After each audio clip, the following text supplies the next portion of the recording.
by absorbing and integrating their parts into himself. He doesn't just defeat enemies, he evolves from them, improving his body with every major experiment he overcomes. But Doey is different. He is not a normal experiment. He possesses abilities that no other experiment in the factory has demonstrated. Abilities that could genuinely challenge the prototype in ways we haven't seen before. So if these two finally clash in Chapter 6, can Doey actually defeat him? Before we answer that, we need to address something more important. Is Doey even alive? In Chapter 5, when we finally see the prototype's full form, he carries parts from nearly every major experiment we encountered in earlier chapters. Huggy Wuggy, Kissy Missy, Mommy Longlegs, and Catnap. Each one represents a powerful experiment whose parts the prototype eventually claimed and integrated into his own body. But Doey is missing. That absence is important. The prototype has clearly been collecting powerful experiments and strengthening himself with their parts. He even took Kissy's arm despite already having Huggy's, which shows he isn't taking parts randomly. He's improving himself with purpose. He stands above the other experiments. He is the most dominant being in the factory. So why didn't he take Doey?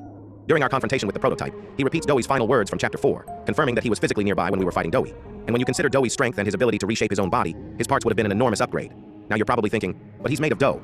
How could the prototype make Doey a part of himself? However, in Chapter 5, the negation compound presentation explains that the poppy gel allows different types of material to be attached and made functional. In simple terms, it enables the prototype to connect other parts to himself and make them work as if they were always his. That means even Doey's unusual body could potentially be integrated into the prototype. So again, why didn't it happen? The freezing is most likely the answer. We froze Doey solid using liquid nitrogen and pinned him under a hydraulic press. The note explains that the gel reacts to active living material. A completely frozen body. Doey was frozen solid and pinned beneath a hydraulic press, and moving him would have been nearly impossible, especially considering he weighs around 900 pounds. In that condition, the prototype may have also believed he was already dead, and we've already seen that Doey can recover from extreme damage. During the fight, we froze him 3 separate times and hit him with the spinning cutter each time. Even after that, he thawed and came back. The third time, he melted down completely and stopped moving. We thought he was finally dead, but just as we were about to scan our hand, he suddenly came out of nowhere and captured us. At the end of Chapter 4, he was hit with multiple liquid nitrogen blasts at once, far more than before. That freeze will likely last much longer. However, based on what we've already seen, once enough time passes and the ice melts, there is still a real possibility that he reforms again. In his final moments, he apologized and showed regret, proving his calmer side still exists. If he returns, it's very likely he won't come back as an enemy, but as an ally. And in Poppy Playtime, when deaths aren't clearly confirmed, characters often return. Huggy fell and later came back. Harley Sawyer appeared gone and returned digitally. Kissy seemed dead and reappeared, so Doey returning would follow that same pattern. Now let's look at our possible allies. We have Giblet, but physically, he is nowhere near strong enough to challenge the prototype. If he faced him directly, he would likely faint from fear alone. Huggy and Kissy might return in Chapter 6, and that possibility is strong. I've already made a full video explaining that, so make sure to watch it after this one. But aside from them, Doey is the most logical major ally remaining, which makes it very reasonable to believe he could return and eventually confront the prototype to protect us. Now let's assume he does return. If Doey and the prototype fight directly, who does have a weakness? Earlier, Giblet explains that everyone who tried to take him down failed. However, he also says that Playtime conducted extensive studies on the prototype, and that the real scientific data about him still exists somewhere inside the factory. Later, after we find the note titled Negation Compound Presentation and give it to Giblet, he mentions a master backup system where all the detailed information about the prototype should be stored. When we finally reach that location and activate it, Harley Sawyer interrupts us by taking control of the computer and shutting us out before we can access the data. That tells us one clear thing. The information we need is still there. In Chapter 6, we may finally be able to access that data. And once we fully understand the prototype's biological weakness, we will at least have a solid plan to defeat him. So yes, the prototype can be defeated. But what happens in a true one-on-one fight?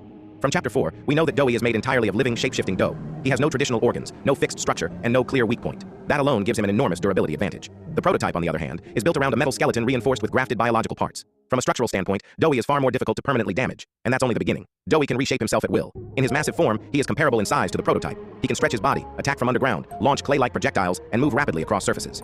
In terms of raw physical versatility, Doey holds several combat advantages. However, the prototype possesses something just as dangerous: confirmed regeneration.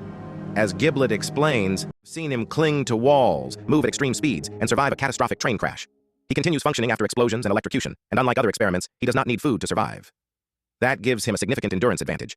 At the same time, damaging Doey is not straightforward. You cannot leave a lasting wound on living dough. If the prototype attempts to stab him, Doey can compress, reshape, or absorb the impact and immediately counterattack. And if Doey manages to tear off part of the prototype's body, that piece would not automatically return. The prototype would need to physically reconnect and restore it before continuing the fight, which gives Doey a clear opening to pressure him. Now let's clearly break down the weaknesses.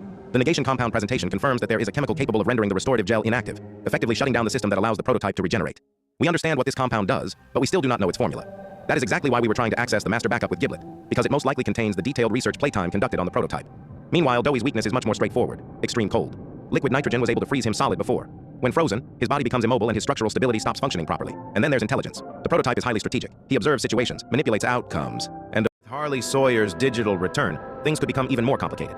Chapter 6 may reveal the weakness without fully ending the conflict, leaving the prototype alive and setting up a final confrontation in Chapter 7. But what do you guys think? If Doey returns, who truly wins in a direct fight, Doey or the prototype? Let me know down in the comments. Thanks for watching. Don't forget to like and subscribe.